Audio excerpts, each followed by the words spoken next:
Jason Small, Senate District 21, which is southeast of Montana. It has the Crow and Northern Cheyenne reservations on it, and quite a bit of the surrounding area. So I'm holding the Senate seat, so Senate District 21. And this is actually my final session. I'll be terming out after this, but you have to realize that once we get done with session, we still have 2 more years of active service in, basically, year and a half. Well, the reason it came about for me was I had been doing quite a bit of advocacy work for labor, pro-coal. I was the president of the Boilermaker Union at the time, and I didn't like the way things were heading, and I thought to myself, I think maybe I'll run for office. And it was kind of a funny deal because I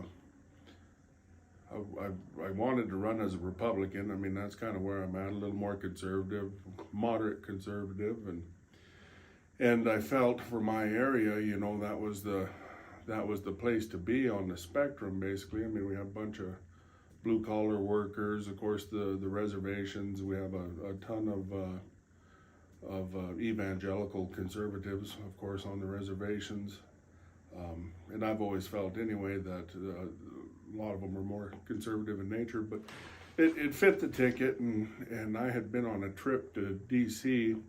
Well, actually, the whole story was kind of interesting. I had a contract with the National Mine Association, so I was actually working at Colstrip at the power plant as a bull steward.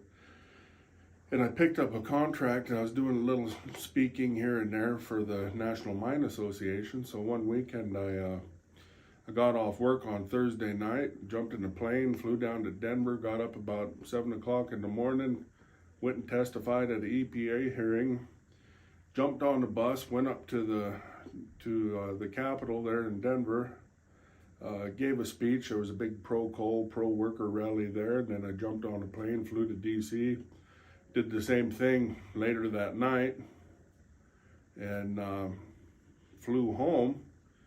And I had this old guy. He used to come up on Sunday morning, and I'd cook him breakfast, and oftentimes he'd bring the Sunday paper. So I was sitting there after this long trip, and I was sitting there reading the paper, and it was during the legislative session, and I was looking at some of the votes people were making, and I genuinely felt pretty dissatisfied by what I was looking at. So I thought, well, I guess I'm going to do this.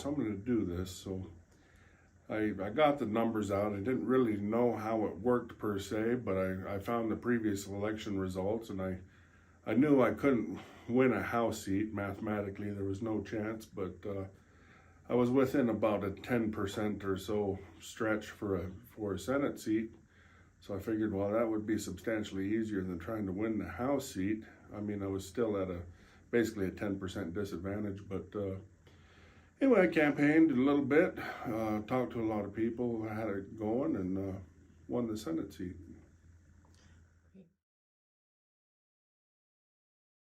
Highlights. One of the funny things about being up here, people who decide to run generally know quite a bit about maybe one certain subject matter or one area. Mine was, of course, labor and energy, stuff like that. And you come up here and all of a sudden you realize, boy, I don't know anything. And it scares you for a little bit, and you're trying to meet all these new people, and you're trying to learn this system that's really foreign to you, because it's not like anything you ever deal with per se. So when you get tied in with the right people, you have folks helping you out, and you start to gain momentum. That's when things get really good. And I would really say the highlight of my political career, I carried Medicaid expansion through the Senate side. I actually killed the bill myself in a committee hearing so we could blast it to the floor. It was insane. So we had this community health aid program, CHAP, and we were far enough into session. We get this thing into Health and Human Services Committee, and we got a bunch of help from Fort Belknap, and they're speaking to it. They've got binders. I mean, they've done this great job. Everybody's heated over Medicaid expansion still. So this little bill is just getting put through the ringer, pie in the sky, all kinds of crazy stuff they're calling this bill. And we finally get down to vote on it, and I'm basically pleading with people, come on, we need this. This is actually gonna help. It's gonna be more efficient. It's gonna be cheaper. It's gonna help with healthcare costs and this and that. And of course, one of the guys that was backing me was pouting because I killed one of his bills. And I think that morning or something. Anyway, so he no votes it. I know I don't have the votes, and I look over at Dr. Olszewski because he's in the committee at that time, and he looks at me and he throws me a yes vote. So that's how we were able to pass it out. And then we got it to the floor and ended up in a free conference committee over it, and we got everything positioned right. So that was kind of a highlight because that was the most intense thing I'd done up until that point. I mean, Medicaid expansion and that.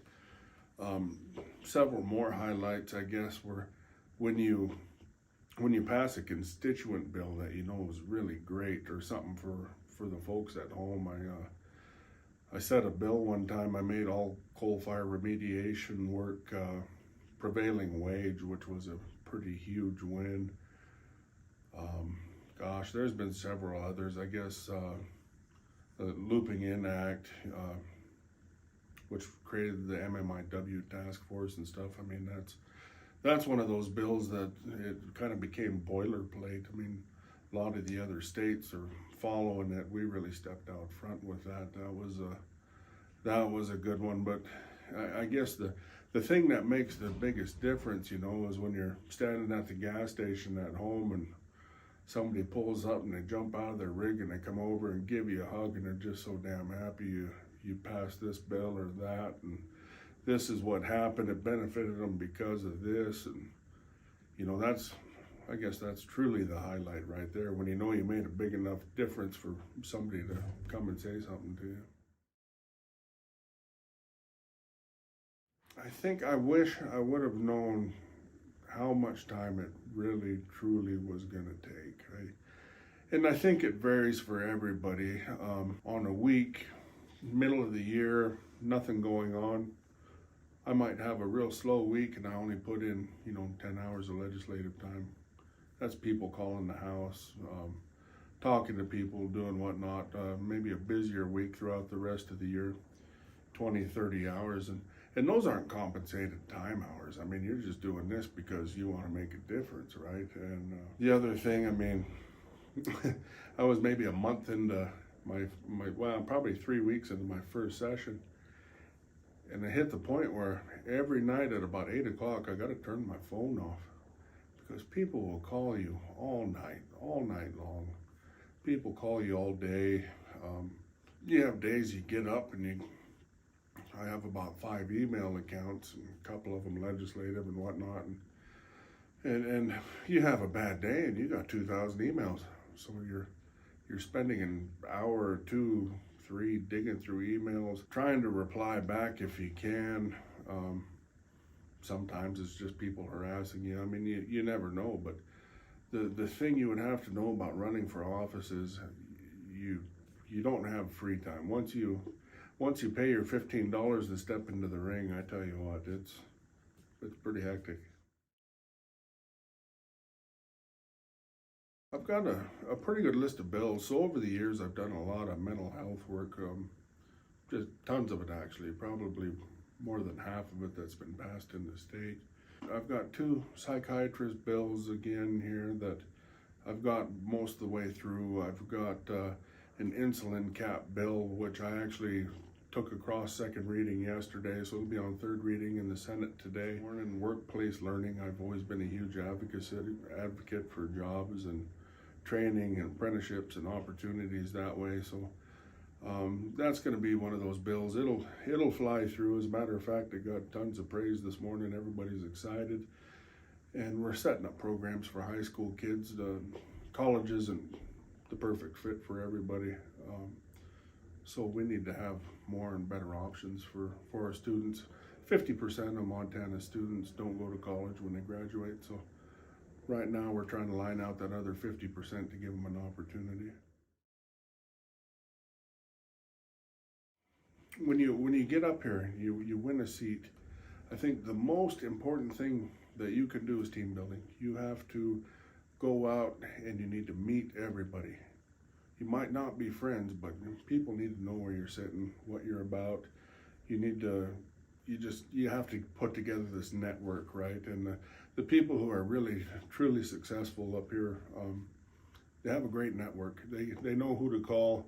When you get busy like we are right now, and we're gonna push 50 bills across the floor today, nobody on earth could read 50 bills today and know what's going on. So you have to learn who you trust, who is like-minded, who you agree with, and that's your backup plan, right? There's never gonna be enough time in the day to do everything you need to do, but you have to have this group of people you can trust that can help you out and tell you, yeah, no, this will work for you, you'll like this. Right after my first session, I got invited to the Western Legislative Exchange, which is kind of a really neat program. They take your, basically your top two newest and brightest folks they can get from Western states, and everybody goes to Colorado.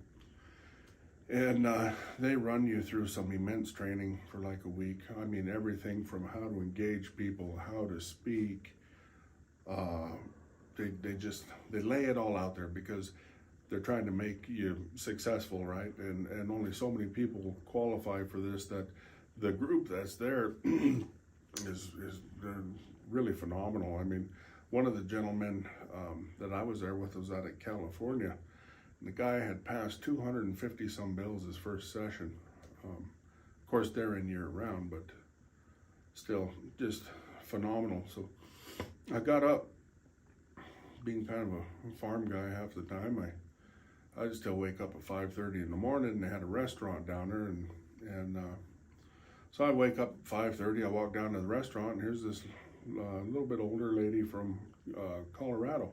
Old ranch gal, and she's sitting in there eating, so I go sit down by her because there's nobody else around, and we eat breakfast, and her name was Kim. Really neat lady, and she ended up passing away from cancer here about a year ago. But we had some great discussions, and then I didn't really want to go back up to my room, so I'd go out, grab a paper, sit in the bus and for an hour, and pretty soon everybody'd load up and they'd take us to our events for the day, our trainings. So the first morning I'm sitting in there reading the paper, and people start coming in and sitting down, and I'm looking around me where the bus is about fully loaded, and I'm looking around, and I thought, wow, this is interesting, right? Because the whole front of the bus was basically people from European descent, and sitting back with me was all kind of people of color, you know. We had some folks out of Guam, I mean, a few African Americans, couple Hispanics. And this went on for about 3 mornings in a row. And one of the other guys, his name was Jim. He was a African American guy out of California, and he was really analytical. And it was about the 3rd day, and he comes in and sits down. It's me and him. And we started a discussion, and he says, "Hey, have you noticed anything strange that we do here?" And I said, "You talking about the self-segregation?" And he says, "Exactly."